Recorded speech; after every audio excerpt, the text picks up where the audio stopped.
So who can apply Australia's National Innovation Visa? Australia's National Innovation is actually a permanent resident visa.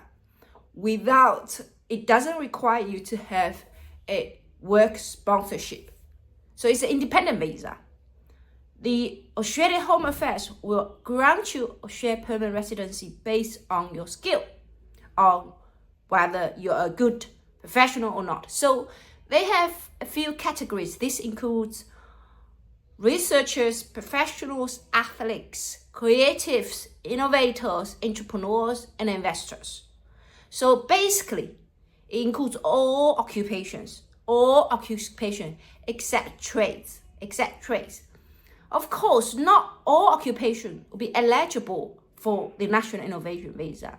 They are picking the best and brightest candidates in these industries. They prioritize 3 key industries. First, biotechnology. Second, AI. Third one, it's smart energy. And fourth, they're currently adding to it, it's infrastructure. So prioritizing means if you submit application within these 4 sectors, that your case will be prioritized, looking after first. Okay, someone will pick your application and then process it. Okay, it doesn't mean, however, that other sectors will not be included, such as fintech, financial services, are also within that sectors. Okay, so it's just no longer the government priority. I don't think we need to actually worry about priorities, okay, because we only need to see someone within the sector, within the industry, are they high performers? What is considered a high performer? Now, for different industries, the requirement is different. For athletes, the high performer, they are actually asking you, have you been performing in the world stage, right? Is that they consider the competition itself, it's world-class competition. It cannot be national, it has to be international.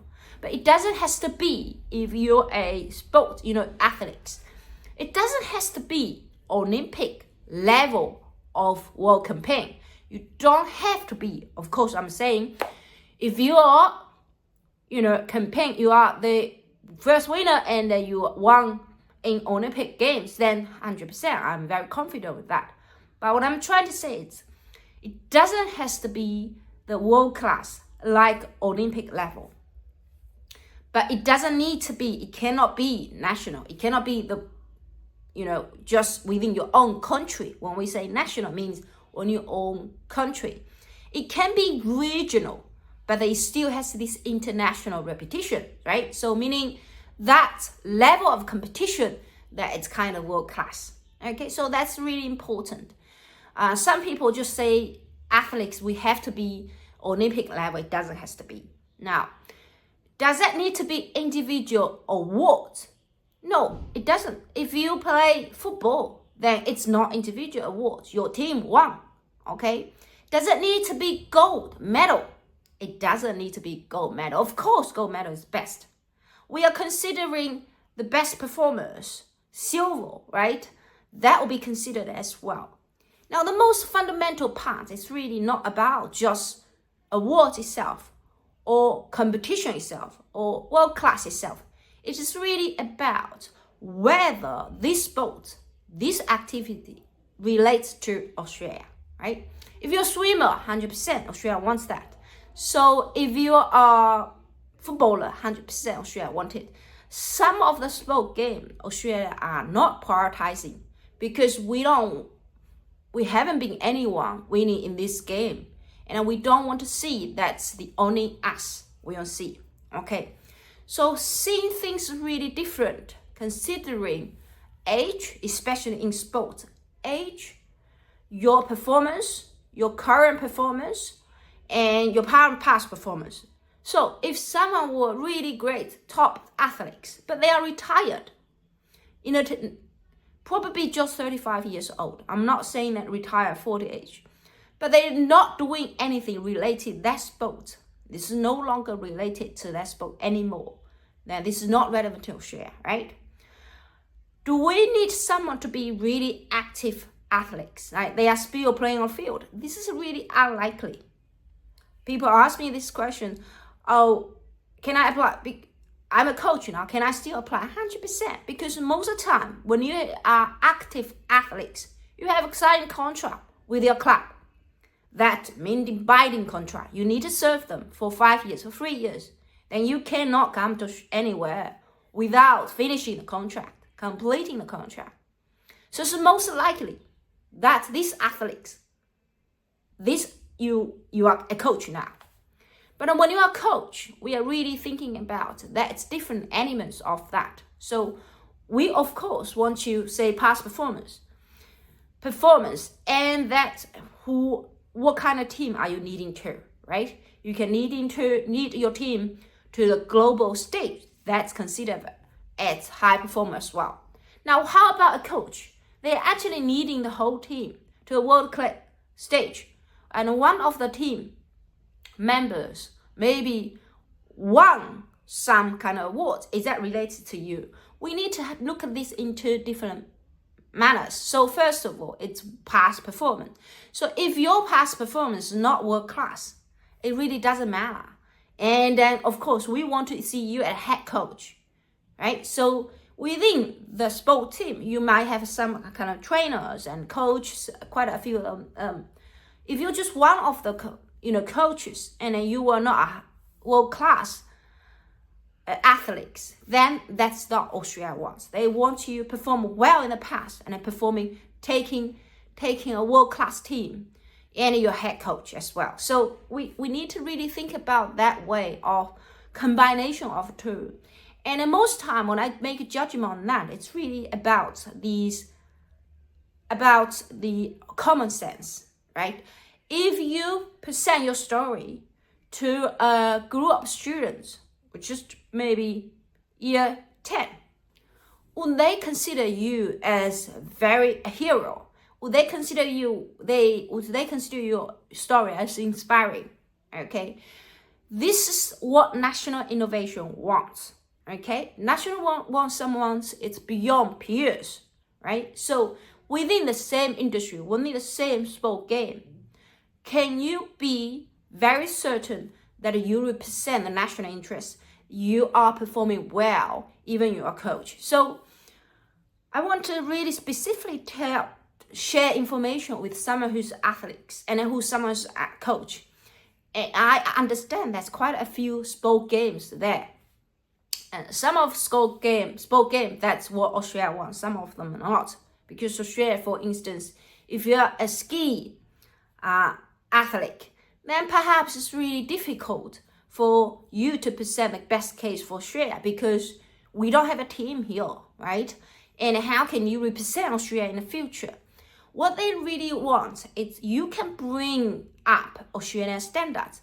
So if you're an athlete or if you're a coach, and we have this game that we participate in the world stage, after you join us, you are able to join one of the clubs. You are able to represent or take your players, these athletes to world stage and get results. Okay, so at least we have to have this level of competition in Australia, and we have to have at least this level of clubs in Australia. Okay, and of course considering age as well. So if someone and then they want to see whether you have already have connection with these clubs. If someone really, for instance, if they are a coach now and haven't ever working with Australia clubs and they never coach them, anything like that, the Australian government are doubt how on earth you're gonna go contract in the future. Okay, so this is really important. We are considering three parts of work here. First, in the past, how did you work as an athlete? Did you participate in world-class stages? Okay, it doesn't have to be Olympic level. It has to be international, not national. So this is first.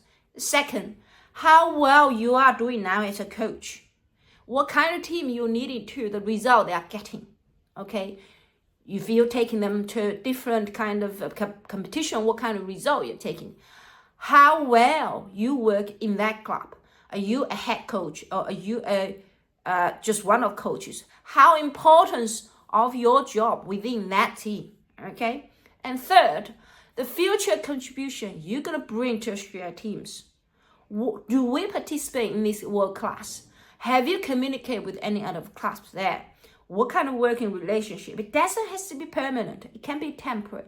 It can be they invite you for 6 months, right? Asking you to lead one of the age group that may be just 10 years old and taking them to some kind of a competition. That's working too. So most important part when we consider you as athletes, so athletes within the National Innovation Visa, most people really think as about me saying how many applications left there. It doesn't really matter because for you, it's make sure your profile stands out. And how you present your case is really important. Now, if you don't know how to present a case, make sure communicate with us, and then we have contact us form. Simply, if you're an athlete, share with us your previous place, your previous participations, and result of them.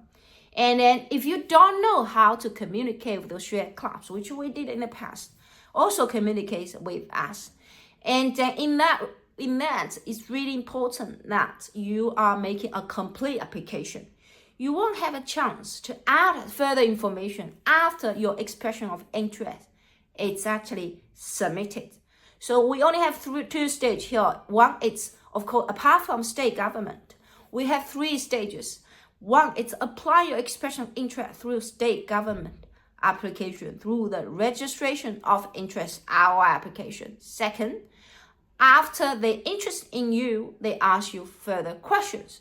If you're not interested in you, they will not ask questions. Okay, so it'll be a silence. If they're interested in you, they ask you further questions. Okay, they need to know if you apply the specific state, have you worked with any of the clubs? And once they say, yes, you're good on that, they will give you nomination, which is come to the second stage. Apply expression of interest through the Home Affairs, federal government's website. Okay, Home Affairs website. And that stage, you will need to provide all supporting documents about yourself, not your family, about yourself on the second stage. Expression of interest. If you receive invitation, this is come to the final stage where you will then provide full state documents again on the final stage, plus information about your family members, their passports, their travel histories, and health exams, police checks as a final stage. And after the processing time is about 5 months or 6 months, then your application will be approved.